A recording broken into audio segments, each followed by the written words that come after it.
in summer, ice in my heart. Hello, and welcome to the Bard's Tale 4, Barrows Deep. I'm David Rogers, Creative Director at In Exile Studios. I'll be walking you through this demo of the Bard's Tale 4, which we debuted at this year's GDC. As we begin, please keep in mind that the Bard's Tale is still in development, so much of what you see here is still subject to change. At this point in the game, our heroes have trekked through the cold and windswept Stronsea Isles to reach Castle Langskal. King Edovast has beseeched us to defeat the usurper, Lagoth Xanta, who dethroned the king in a bloody revolt. Lagoth Xanta is held up in the castle and is up to no good. We've just emerged from the dungeons and are ready to storm the gates.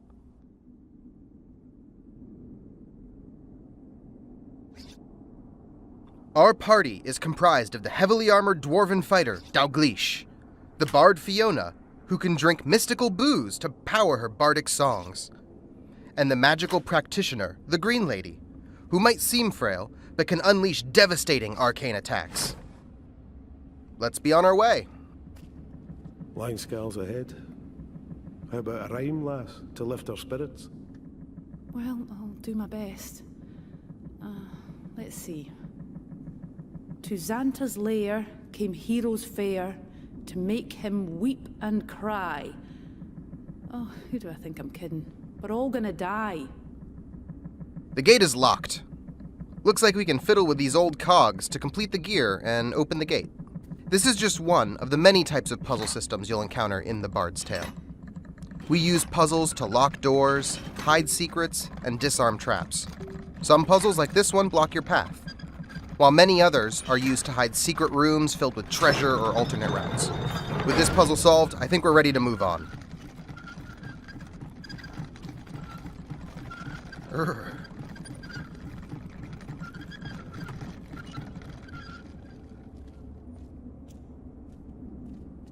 Idiots! You'll never power the blade like that! Oh, what's that? Useless phobite! What wickedness is this?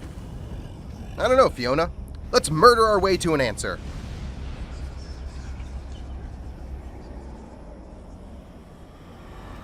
Charge!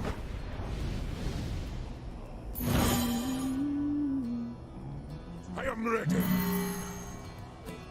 Combat in the Bard's Tale is turn-based, and takes place on a 4x4 grid.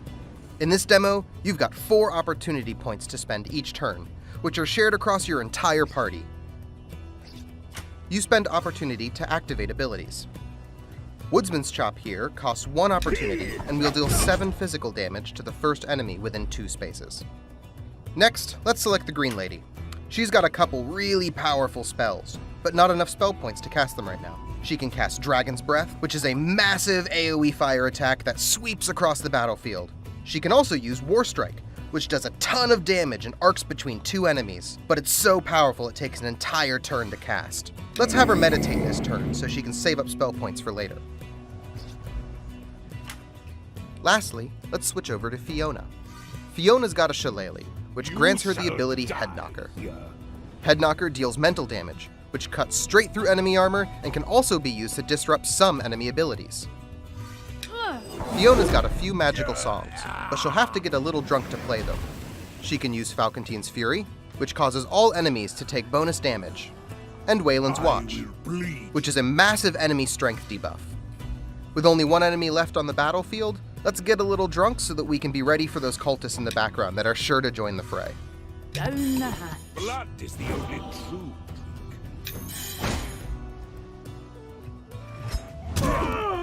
Nice! Dalglish has got armor, so he's the best person to take that hit. Armor's pretty straightforward. It reduces 1 physical damage per point of armor. If you have 5 armor, you ignore 5 physical damage on every attack. Your doom awaits.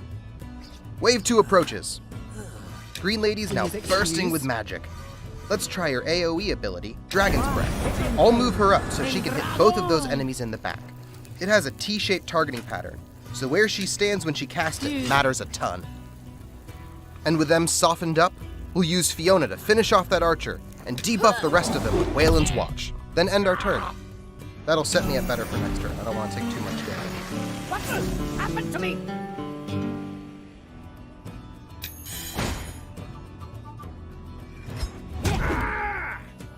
Oh, that's not so bad. Between Doglish's armor and Fiona's debuff, Doglish took 0 damage. Oh, and Fiona has just a scratch. Nice. That's the on fire status effect triggering.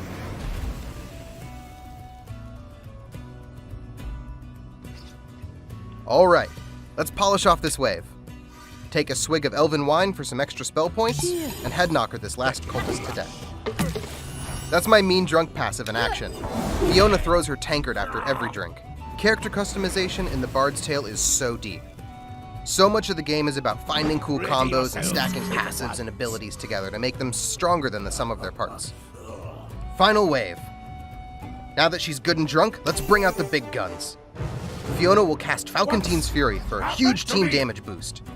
Hitting those Falcontines marked with other abilities will cause them to explode. Next, let's get some damage onto that caster. I'll use Taunt to pull him into position. Cease your blather! Nice! The bonus damage from Falcontine's Fury nearly killed him. Lastly, let's end our turn by meditating for a few more spell points. You gotta invest in the future. Oh, look there! He's channeling something. I think he's trying to gain more spell points.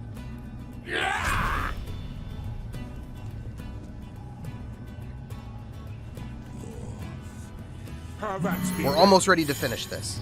Let's start by moving into position for a War Strike. It's 29 damage, which should be more than enough.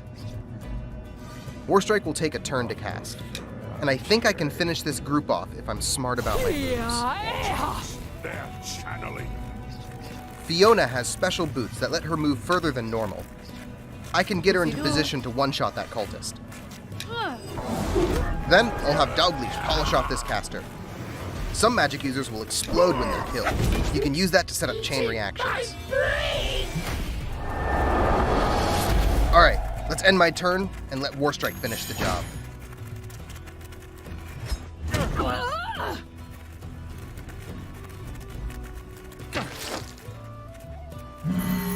Jen, you see.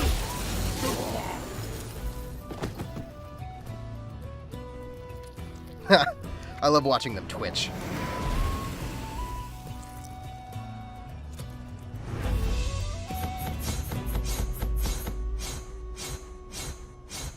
Oh, sweet, sweet XP.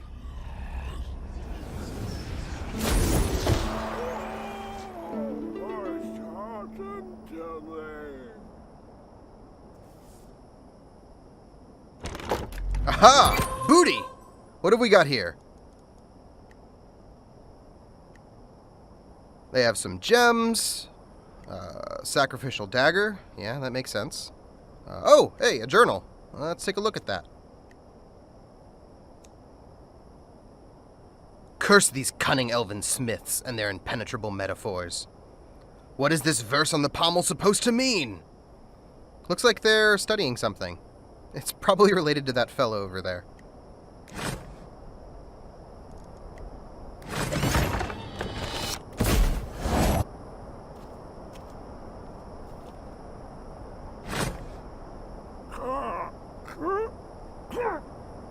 Can you believe this? The idiots didn't even kill me properly. Can't get a good hold of it. Oh, I'd give my right eye for her. What are you looking at?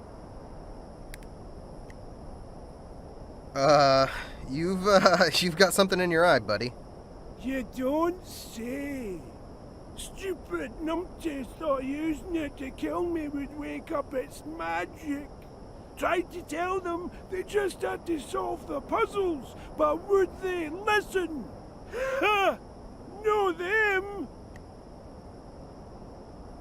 Now get this elven pig sticker out of my face and let me die! Yeah, let me help you with that. What a relief! Righteous. New puzzle weapon unlocked. Puzzle weapons are a type of magic item in the Bard's Tale. Elves forged these weapons, but locked its power behind puzzles and riddles. Let's start down here.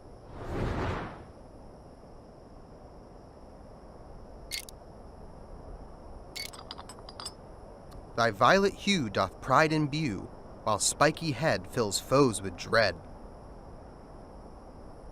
I think it wants one of these gems I found. I think the violet gem's probably a safe bet here. Boon unlocked! Each time you solve a puzzle on a puzzle weapon, you unlock some of its dormant power. This time, we unlocked the acidic boon, meaning each time this weapon strikes an enemy, it'll rend off some of their armor. Oh, looks like something changed on the grip. Let's check it out. Here, we've got something that looks like a maze, and a couple of gems. If I can just flow power from one gem to the other, I think I'll have this cracked. This might take me a bit, though. Alright, nearly there. Yeah, alright, I've got this. Now I've got a smoldering volute elven longsword. Now this weapon will light enemies on fire, which ignores armor altogether.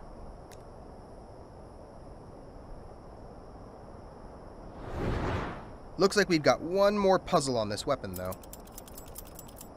Sick and tired of endless squabbling? For sweet relief, just kill a goblin. Seems pretty straightforward. Let's keep our eyes peeled for some goblins. Alright, let's equip this weapon. This smoldering elven longsword grants 2 abilities, Sundering Smash and Sweeping Slash.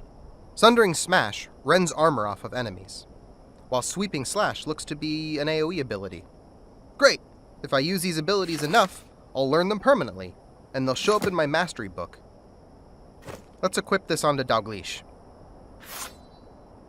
Righteous. That thing looks killer.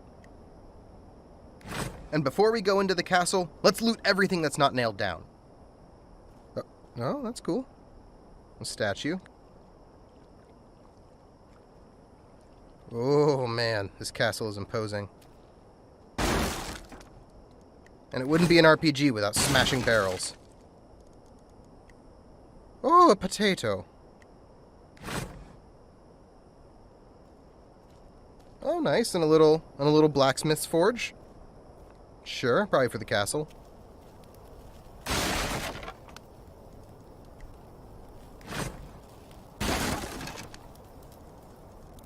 Oh, and some haggis, the most Scottish of food. Speaking of, looks like I took a little damage. Let's have some haggis. Each time you eat food, it heals your entire party. You always want to make sure you enter a dungeon prepared with provisions.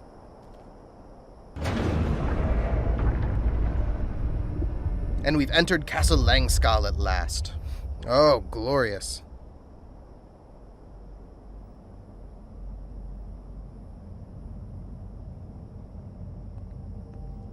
Oh, interesting. Wonder what those are for. Oh, cool. Another book. Elven weapon lore.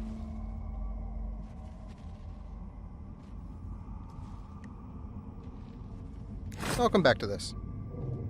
And a dead end. Or is it? What is this? Another puzzle. I think I saw those before. Let's check those runes again.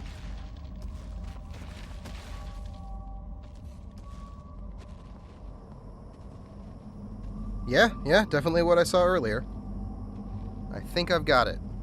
Looks like the symbols on the blocks, just sideways.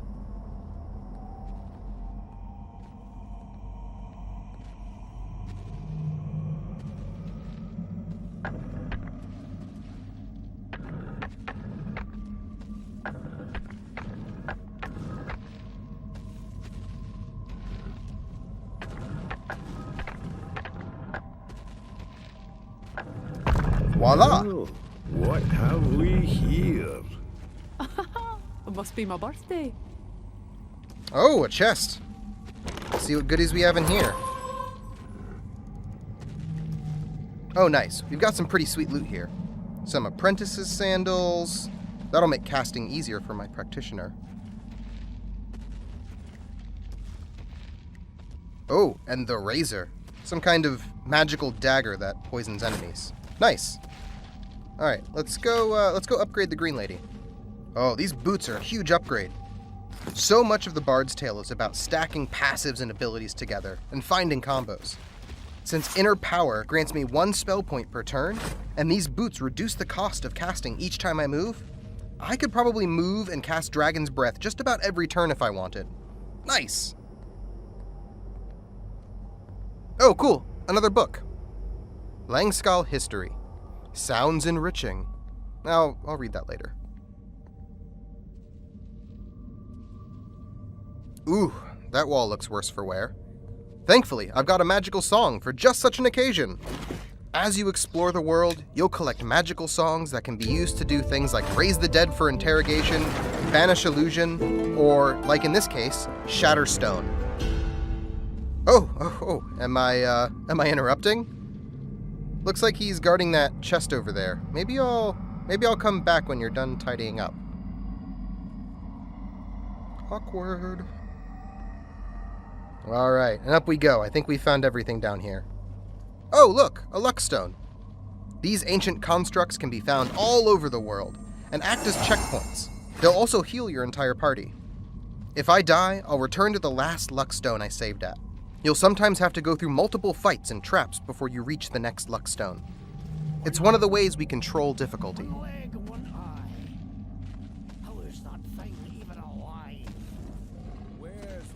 Looks like they're guarding the door, and they've got some beast on the lookout. When engaging in combat, how you engage in combat matters a ton. If you're spotted by the enemy, they get to go first. If you can get the jump on them by charging them really quickly or catching them outside of their line of sight, you can get the first turn. As a matter of fact, if you can approach an enemy from behind, their orientation will be flipped, so their weak wizards will be in front and their sturdy tanks will be in back, giving you a huge round 1 advantage. Your story ends here.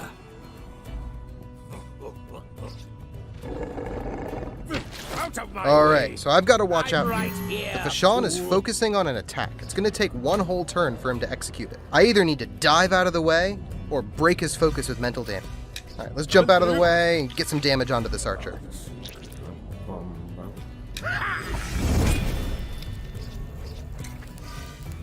Blood for Blood is the ability I got from my sacrificial dagger. It can target anyone within range, so I can assassinate enemies in the back, but I take damage every time I want to use it. So I really got to be sure it's going to be worth it.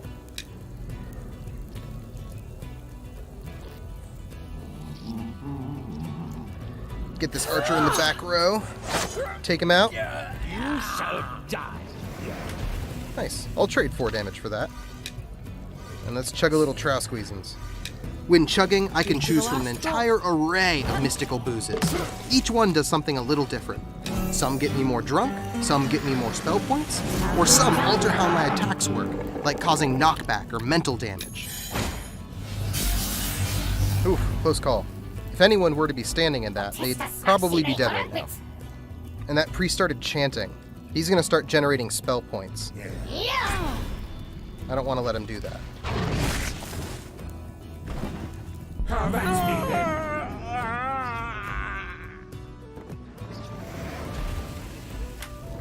Alright, let's lead him with Sundering Smash. See right there? He was lit on fire from the puzzle weapon build.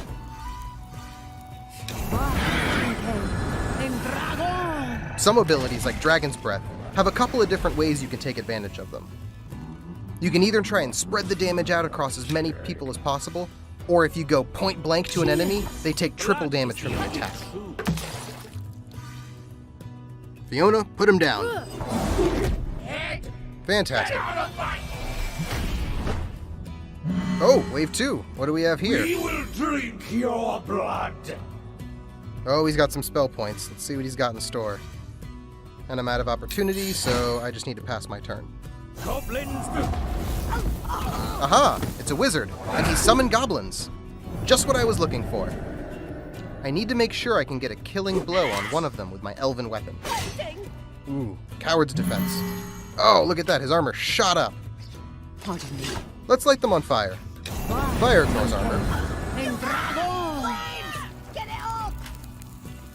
I am invincible! And move her into position and follow up with nice Wayland's Watch. And finish him off with a head nod. Taunt is so useful.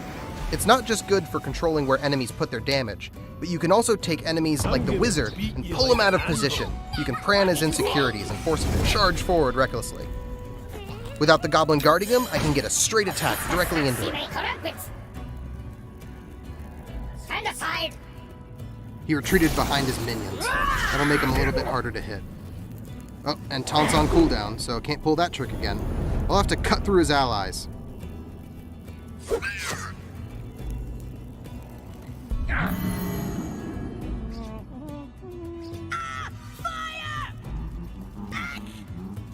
2 for 1.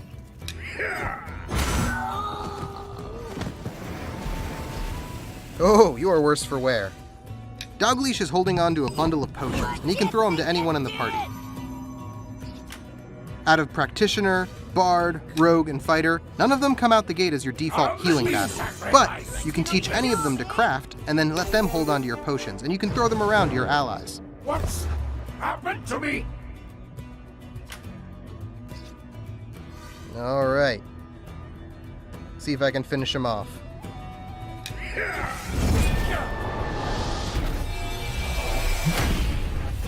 Boom! Did it! Whew. 205 XP. Not bad.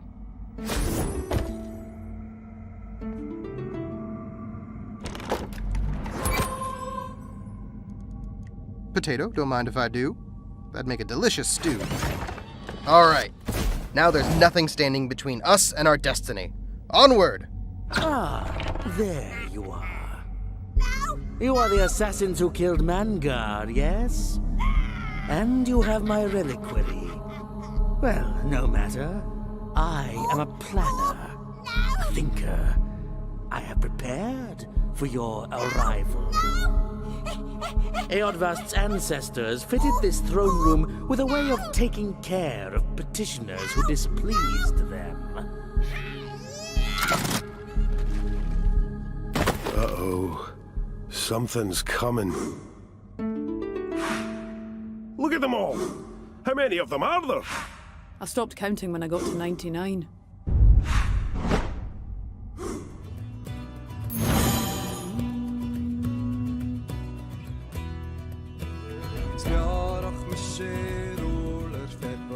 It looks like this adventure has just begun. Thanks for watching our in-development preview of The Bard's Tale 4, Barrows Deep. The Bard's Tale 4, Barrows Deep is released later this year on PC, Linux, Mac, and consoles. More info about The Bard's Tale can be found following the link below. Thanks again, and happy adventuring!